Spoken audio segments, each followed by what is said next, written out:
pre medical হ'বলৈ গৈ আছে এছএছচি জিডি 5 অক্টোবৰত হোজাই লংকা কাকিত হ'বলৈ গৈ আছে প্ৰি মেডিকেল 5 অক্টোবৰত আৰু বহুতে এই সন্দৰ্ভত বহুতে ভিডিঅ' প্ৰস্তুত কৰি আছে যাতে প্ৰি মেডিকেলত কেণ্ডিডেটখিনি নাহক যাতে প্ৰি মেডিকেলটো কেনচেল হওক যাতে অসমৰ ল'ৰা ছোৱালীয়ে যাতে চাকৰি নাপাওক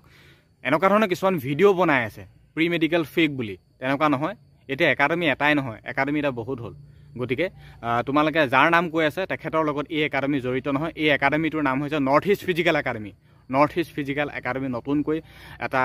প্ৰস্তুত কৰা হৈছে খুব সোনকালে অপেনিং হ'ব কিন্তু বৰ্তমান আমাৰ প্ৰি মেডিকেল কাম আৰম্ভ হ'ব বা চলিব 5 অক্টোবৰত এছএছচি জিডি গতিকে সকলোকে কৈছোঁ আহিবলৈ ফেক কিছুমান যি তোমালোকে ইনফৰমেশ্যন পাই আছা ফেক বুলি সাৱধান এলাৰ্ট জাৰি এনেকুৱা কিছুমান তথ্য পাই আছা পইচা ল'ব কিবা ল'ব সেইবিলাক কথাত ভুল নাযাবা তোমালোকে